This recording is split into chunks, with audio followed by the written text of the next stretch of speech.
जेनिटी train लगभग 106 लोगों को लेकर जा रही थी। इस ट्रेन को 1 किलोमीटर के एक टनल से होकर गुजरना था, लेकिन ट्रेन इस टनल के अंदर तो घुसी लेकिन उस टनल से वापस नहीं निकली। काफी ढूंढने के बाद भी इस ट्रेन का पता नहीं लगाया जा सका, लेकिन फिर अचानक 100 साल के बाद उसी ट्रेन को 106 लोगों के साथ देखा जाता है। आखिर जेनिटी ट्रेन 106 लोगों के साथ उस टनल से कहां गायब हो गई और गायब होने के 100 साल बाद दोबारा ट्रेन वापस कैसे आ गई? सत्य घटना आधारित ये घटना है 1911 की, जब जेनिटी नाम की ट्रेन रोम के मिलान से निकलकर एमिलिया रोमाग्रा स्टेशन होते हुए लोम्बार्डी जाने के लिए निकली थी। दरअसल उस दौरान जेनिटी रेलवे कंपनी ने एक खास एडवर्टाइजिंग कैंपेन निकाली थी। उन्होंने एक टूरिस्ट ट्रेन के लिए नए लग्जीरियस डिब्बे बनाए थे। कंपनी ने एक विज्ञापन निकाला जिसमें लोगों को इस ट्रेन में यात्रा करने के लिए निमंत्रण दिया गया। कंपनी ने पैसेंजर्स को लग्जरी ट्रेन का मजा लेने का मौका दिया। जेनिटी में कुल 106 लोग मौजूद थे, जिसमें 100 पैसेंजर्स स्थानीय अपर क्लास फैमिली से थे और 6 अन्य लोग जो ट्रेन में स्टाफ के तौर पर थे।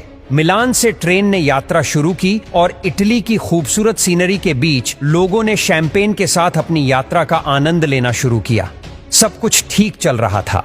एमिलिया से लेकर लोम्बार्डी तक के सफर के दौरान बीच में एक सुरंग पड़ती थी जो 1 किलोमीटर लंबी थी। उस दौरान ये दुनिया की सबसे लंबी सुरंगों में से एक थी, जिन्हें पहाड़ काटकर बनाया गया था। अब ट्रेन को अपने सफर को पूरा करने के लिए उस 1 किलोमीटर लंबी सुरंग से गुजरना था। ट्रेन अब उस सुरंग के अंदर घुस जाती है। उस सुरंग को पार करने में तकरीबन 5 मिनट का समय लगता था, लेकिन घंटों बाद भी जेनिटी ट्रेन उस सुरंग से बाहर नहीं निकलती। दूसरी ओर लोग ट्रेन के आने का इंतजार कर रहे थे, जो उस ट्रेन का इंतजार करते ही रह गए, लेकिन उस सुरंग से ट्रेन वापस आई ही नहीं। कुछ देर बाद ये नोटिस किया गया कि जेनिटी ट्रेन कहीं भी दिखाई नहीं दे रही है। ट्रेन के अचानक गायब हो जाने से चारों तरफ अफरा तफरी मच गई। सभी लोग ये जानना चाहते थे कि आखिर जेनिटी ट्रेन कहाँ चली गई। ट्रेन के साथ साथ उसके अंदर बैठे 106 लोग भी कहाँ चले गए। कुछ देर बाद छानबीन करने के बाद पता चला कि ट्रेन को आखिरी बार सुरंग से पहले देखा गया था, जिसके बाद जब पुलिस इस ट्रेन की छानबीन के लिए उस सुरंग में गई तो उन्हें उसके अंदर कुछ भी नहीं मिला। लेकिन पुलिस को सुरंग के पहले 2 लोग मिले जो वहां बेहोश पड़े थे। बाद में जब उनको होश आया तो पता चला कि इनकी दिमागी हालत ठीक नहीं है। ये दोनों पैसेंजर्स उस दिन उस ट्रेन से बच गए थे, क्योंकि ट्रेन के सुरंग में घुसने से पहले दोनों ने एक अजीब सी आवाज सुनी थी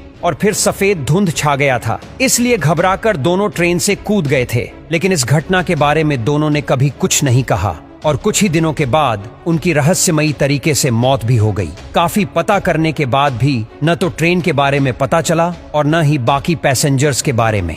आखिरकार रेलवे ने उस सुरंग को बंद कर दिया। कई सालों तक इसके बारे में रिसर्च चलती रही, लेकिन कुछ भी पता नहीं चल सका। लेकिन एक बहुत ही विचित्र चीज ये थी कि मैक्सिको के एक सेक्रेटरिस्ट, जिनका ये कहना था कि हॉस्पिटल के पुराने डॉक्यूमेंट्स में सन 1800 में मैक्सिको के कैपिटल के एक अस्पताल में 104 इटालियन अजीबोगरीब दिमागी हालत में मिले थे। उनका दावा था कि वो रोम से ट्रेन में चढ़े थे और उन्हें कोई आइडिया नहीं था कि वो मैक्सिको कैसे पहुंच गए।